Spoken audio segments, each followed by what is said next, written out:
Hello दोस्तों और मेरे प्यारे बच्चों, स्वागत है आपका एसआर फ्यूचर एकेडमी में। और आज बात करने वाले हैं समीकरण को हल करने की प्रतिस्थापन विधि। जैसा कि मैं आपको बता दूं कि समीकरण को हल करने की कई विधियां होती हैं, जिसमें प्रतिस्थापन विधि, विलोपन विधि, वज्र गुणन विधि और एक होती है आलेखीय विधि। इसमें से हम आज प्रतिस्थापन विधि को सीखने वाले हैं और बेहद आसान तरीके से हम आपको इसे बताने वाले हैं। ये एग्जाम में अक्सर पूछे जाने वाले सवाल होते हैं, तो आप इस वीडियो को बहुत ही सावधानी पूर्वक देखिए, आपको अच्छे से समझ आएगा और आप समीकरण को हल करना अच्छे से सीख पाओगे। ठीक है, बता दूं, अगर आप हमारे चैनल पर नए हो तो चैनल को सब्सक्राइब जरूर करें, क्योंकि ऐसे ही इंटरेस्टेड वीडियो हम आपके सामने लेकर आते रहते हैं। तो आप चैनल को सब्सक्राइब करके हमसे जुड़ जाएं, ताकि आप कोई भी ऐसी इंटरेस्टेड वीडियो मिस ना कर सको। ठीक है, तो चलिए शुरू करते हैं। पहली विधि आज हम जिसके बारे में बात करेंगे प्रतिस्थापन विधि है, मेथड ऑफ सब्स्टिट्यूशन। इसमें हमें दो समीकरण दी होती हैं। ये आप दो चर वाले रैखिक समीकरण भी इसे बोल सकते हैं। यहाँ पर दो चर हैं एक्स और वाई, और यहाँ पर दो ही समीकरण है, तो इस समीकरण को हम दो चर वाले रैखिक समीकरण भी बोलते हैं। ठीक है, अब इसे हल करने की विधियां जो बताई है मैंने, उनमें से एक विधि है प्रतिस्थापन विधि। तो इसे हम कैसे हल करेंगे उसे देखते हैं। चलिए शुरू करते हैं। देखिए बच्चों, जो भी आपको इक्वेशन दी गई है, इसे फर्स्ट और सेकंड लिख लीजिए। ठीक है, तो हमारे पास दो समीकरण बनी, एक फर्स्ट और एक सेकंड। ठीक है, प्रतिस्थापन का मतलब होता है एक स्थान से दूसरे स्थान पर ले जाना या एक स्थान से दूसरे स्थान पर प्रतिस्थापित कर देना। तो यहां से हमें क्या करना होता है, बिल्कुल ध्यान से सुनिए। यहां पर दो समीकरण में से किसी भी एक समीकरण में, या तो एक से या दो से, या एक्स या वाई, दोनों में से एक का, किसी का भी, या तो एक्स का या वाई का मान निकालकर दूसरी समीकरण में रखना है। दूसरी मतलब अगर हम यहां से एक्स की वैल्यू निकालते हैं तो इस समीकरण में रखेंगे, और अगर यहां से एक्स की वैल्यू निकालते हैं तो इस समीकरण में रखेंगे, और अगर फर्स्ट से हम वाई की वैल्यू निकालते हैं तो सेकंड में रखेंगे, और अगर सेकंड से वाई की वैल्यू निकालते हैं तो फर्स्ट में रखेंगे। बस यहां से हमें एक वैल्यू को प्रतिस्थापित करना होता है दूसरी समीकरण में। तो देखिए कैसे करेंगे। यहाँ पर आसान वही रहेगा, जो आसान समीकरण है उसी में से एक्स या वाई की वैल्यू निकालकर दूसरी समीकरण में रख देनी चाहिए। तो हम ध्यान से देखिए कैसे करेंगे। यहां पर क्या करेंगे, समीकरण एक से, फ्रॉम इक्वेशन फर्स्ट, हम यहां से x या y की वैल्यू निकाल लेंगे। तो मैं चाहूंगा कि x की वैल्यू यहां से हम निकाल लें। तो जब हम x की वैल्यू निकाल लेंगे तो x बराबर, देखिए y जब उधर ले जाएंगे तो माइनस का हो जाएगा 3 माइनस वाई। इस तरह से आपके सामने एक वैल्यू x की आ जाएगी। अब आपके सामने जो वैल्यू x की आई है उसे हम समीकरण 2 में रख देंगे। तो x बराबर 3 माइनस वाई यहीं पर लिख देंगे, समीकरण 2 में रखने पर लिखेंगे, या आप ऐसे भी लिख सकते हैं, पुट इन इक्वेशन 2। या तो आप ऐसे लिख लीजिए, या x बराबर 3 माइनस वाई, या तो ऐसे लिखिए, एक दोनों में से एक लिखना है, या लिखेंगे समीकरण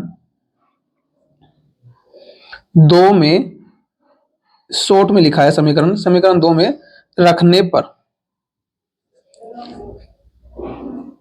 इसमें या इसमें से एक लिखेंगे। ये दोनों ही आसान है। तो आप या तो समीकरण ए 2 में रखने पर लिखेंगे, या पुट इन इक्वेशन सेकंड, मतलब x की जो वैल्यू है वो हम इस समीकरण में रख देंगे। तो जहां पर आपको x दिखाई देता है वहां पर 3 माइनस वाई हमें रखना है। ठीक है, देखिए 3 और x की वैल्यू क्या यहां से आई है, 3 माइनस वाई माइनस 2y। बाकी समीकरण हमारी ऐसी ही रहने वाली है, उसमें कोई भी बदलाव नहीं होगा। तो यहाँ से 3x की वैल्यू हमने यहाँ से उठा के यहाँ रख दी है, माइनस 2y बराबर 4। अब यहाँ से हमें y की वैल्यू निकालनी है, तो ध्यान से देखते रहिए। 3 के अंदर गुना होगी तो 3 की मल्टीप्लाई करेंगे 3 में तो 3 तिया 9 आ जाएंगे, माइनस 3 की मल्टीप्लाई होगी y में तो 3y आ जाएंगे, माइनस 2y अपनी जगह ऐसे ही है और 4 भी अपनी जगह ऐसा ही है। उसके बाद ध्यान से देखते रहिए बच्चों। उसके बाद हम करते हैं यहाँ पर, तो आपको देखने में भी थोड़ी आसानी हो जाएगी। ध्यान से बने रहिए। देखिए यहाँ से ये 9, हम क्या करेंगे 3y और 2y को जोड़ेंगे तो हमारा बनेगा 9 माइनस 5y बराबर 4। ठीक है, 5y बराबर 4 हो जाएगा। अब आप इसे ऐसे कर सकते हो कि इसे इधर ले जाएं और इसे इधर ले आए, तो जब इसे इधर लेकर आएंगे तो ये माइनस का बनेगा और उधर जाकर ये माइनस वाला प्लस का बनेगा। तो हमारा जो सवाल बनेगा वो बनेगा 9 माइनस 4 बराबर 5y। आप चाहो तो इसे ऐसे भी लिख सकते हैं 5y बराबर, इसे इधर लिख लेंगे और 9 में से 4 जाएंगे तो आपके 5 बचेंगे। अब हमें y की वैल्यू निकालनी है, तो y की वैल्यू निकालेंगे तो जो इसकी मल्टीप्लाई में है वो डिवाइड में जाएगा, 5/5, 5 से 5 कटेगा एक बार, तो y की वैल्यू जो है हमारे सामने 1 आ जाएगी। अब हमारी जो y की वैल्यू आई है उसे हम रख देंगे किसी भी समीकरण में, जो भी आपको आसान लगे आप उस समीकरण में इसे रख सकते हैं। तो y बराबर 1 यहां से लिखेंगे, put in equation first. First थोड़ी आसान है तो आपको फर्स्ट में रखना ज्यादा सुविधाजनक होगा, हालांकि आप किसी भी समीकरण में इसे रख सकते हैं, लेकिन आप फर्स्ट में रखेंगे तो ज्यादा आसान हो जाएगा। आप लिख सकते हैं पुट इन इक्वेशन फर्स्ट। अगर आप चाहें तो हम ऐसे भी लिख सकते हैं y बराबर 1 समीकरण 1 में रखने पर। आप जो चाहो लिख सकते हो, हिंदी या इंग्लिश में थोड़ा आपके विवेक के ऊपर है, आप जिस भी चीज में लिखना चाहो, जो भी आपकी लैंग्वेज है उसमें लिख देंगे। तो y बराबर 1 पुट इन इक्वेशन फर्स्ट, या हम लिखेंगे y बराबर 1 यही लिख देंगे समीकरण 1 में रखने पर। मैं आपको लिखकर बता देता हूं, या लिखेंगे समीकरण 1 में रखने पर। मतलब y की वैल्यू समीकरण 1 में रखेंगे तो जहां पर x है वो हमें नहीं छेड़ना है, x ऐसे ही रहेगा। y की वैल्यू 1 आ गई, उधर हमारा 3 है, ठीक है। आगे देखते हैं, थोड़ा सा ध्यान से देखिए यहाँ पर।